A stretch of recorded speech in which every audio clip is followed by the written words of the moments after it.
Ethan grey Rudra की तरह ही एक पुनर्जन्म करता है।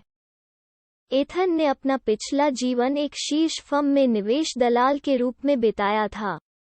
नव वर्ष की पूर्व संध्या पर वर्ष 2100 के मोड़ पर पुलिस लॉकअप अनपेक्षित रूप से में उनकी मृत्यु हो गई जब उनकी फर्म ने फैसला किया कि वो एक दायित्व थे। 2080 में पुनर्जन्म हुआ। उन्होंने अपने विरोध को धोया और अपने निवेश ज्ञान के साथ इस दुनिया के 6 ट्रिलियनियर्स में से एक बन गए।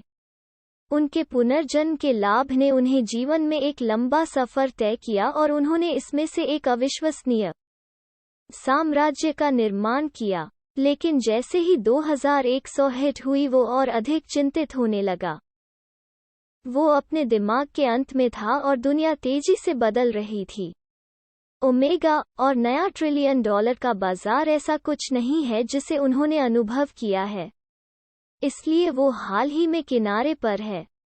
और यही कारण है कि उसने रुद्र जैसे किसी को भी अपसाइड में स्वीकार नहीं किया, जहां अरबपति के लिए भी प्रवेश करना मुश्किल है।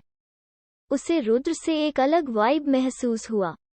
यह एक अकथनीय प्रकार का वाइब था जिसे वो शब्दों में बयां नहीं कर सकता। रुद्र को देखकर उसे ऐसा लगा जैसे वो 20 साल पहले खुद को देख रहा हो। हालांकि ऐसा लग सकता है कि वो रुद्र को 30% शेयर का जबरन वसूली कर रहा था।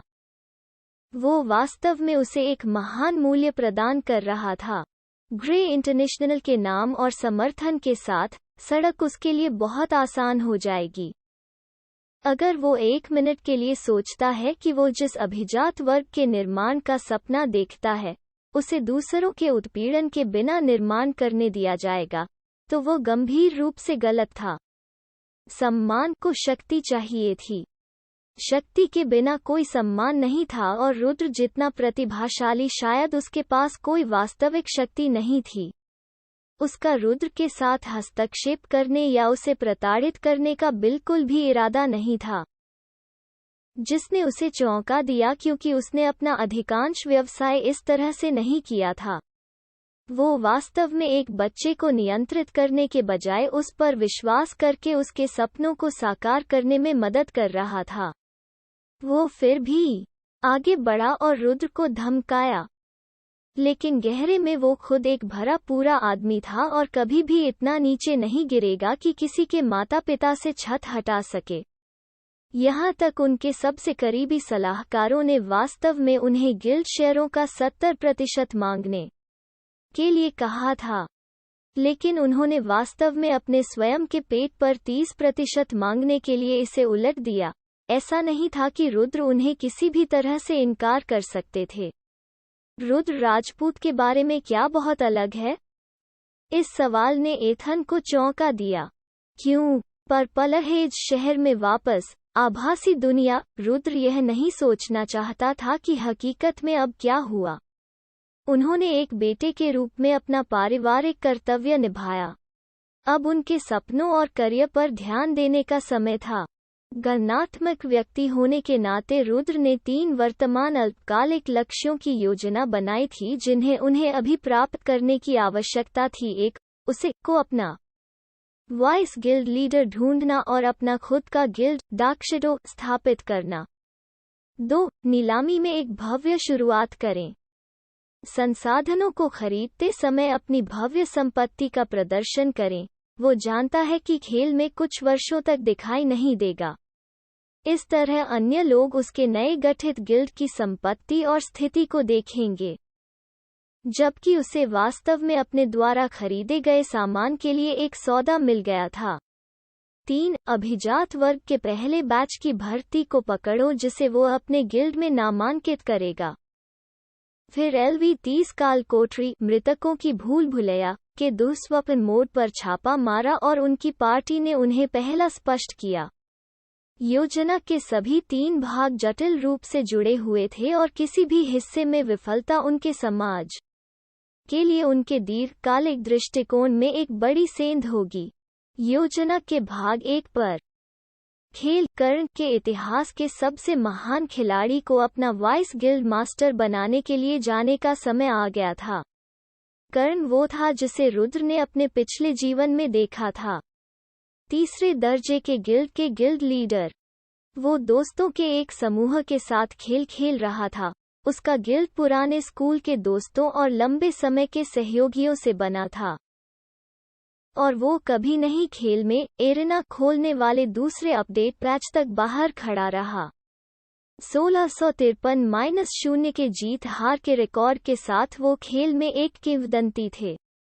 हालांकि विभिन्न संघों ने उन्हें खरीदने की कोशिश की, यहाँ तक अपमानजनक वेतन और लाभ की पेशकश करते हुए उन्होंने हमेशा कहा कि मेरी वफादारी को खरीदा नहीं जा सकता। कई लोगों को नाराज किया। जब प्रथम श्रेणी के गिल्ड के एक गिल्ड नेता ने अपने गिल्ड पर युद्ध की घोषणा की, तो उसने अकेले मरने से पहले 10,000 दुश्मनों को मार डाला।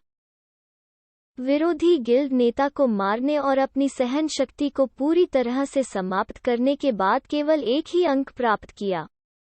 अपराजित योद्धा कर्ण ही उसका वाइस गिल्ड मास्टर होने के योग्य था। वफादार, मजबूत और नेतृत्व करने के लिए दिल से। अब बात यह थी कि कर्ण को कैसे खोजा जाए और उसे कैसे भर्ती किया जाए। पुनर्जन्म के ज्ञान के साथ भी एक विशिष्ट समय पर किसी व्यक्ति को खेल में ढूंढना मानवीय रूप से संभव नहीं था। इस समस्या से निपटने का सबसे अच्छा संभव तरीका उसके चरित्र आईडी की खोज करना और उसे निजी संदेश देना था। एक ही समस्या थी। शकुनी जैसा जाना पहचाना खिलाड़ी अचानक किसी अनजान आदमी की तलाश में क्यों जाए और उसे वाइस गिल्ड मास्टर बनाने की कोशिश करे। उन्हें अभी भी कर्ण को रस्सी से बांधना था, इसलिए उन्होंने एक योजना बनाई। उन्होंने कर्ण को संदेश दिया और लिखा, मेरे पास आपके लिए एक प्रस्ताव है। यदि आप रुचि रखते हैं तो मिलें।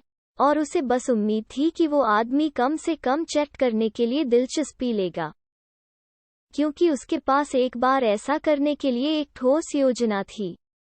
पर्पल हेज सिटी कर्ण का पीओवी। व्हाट द हेल, क्या तुम मुझसे मजाक कर रहे हो? शकुनी ने मुझे अभी मैसेज किया है, कर्ण ने कहा। उसके सभी दोस्त हंस पड़े। शायद कोई आपको मजाक कर रहा है। कोई आपको वो संदेश क्यों पसंद करेगा? कोई भी इसे गंभीरता से नहीं लेता है। फिर उसने अपने संदेश अनुरोध का स्क्रीनशॉट लिया और अपने दोस्तों को साझा किया। सब खामोश हो गए। वो थे सचमुच। शकुनी, उसे जल्दी से जवाब दो। धिक्कार है, आप किसका इंतजार कर रहे हैं? एक दोस्त ने खुशी से कहा। नो, कुछ गड़बड़ है। वो आपकी आईडी कैसे जानता है? क्या यह एक गलती है या यह एक जाल है? एक अति सतर्क दोस्त ने कहा। उन सभी के बीच चर्चा शुरू हो गई कि क्या करना है। वे सभी सहमत थे कि इस स्थिति के बारे में कुछ ऐसा लगता है, लेकिन जिज्ञासा उनमें से सबसे अच्छी है। अंत में कम से कम एक बार उससे बात करने के लिए सहमत हो गया और इसलिए कर्ण ने एक गहरी सांस ली और उत्तर दिया, जरूर।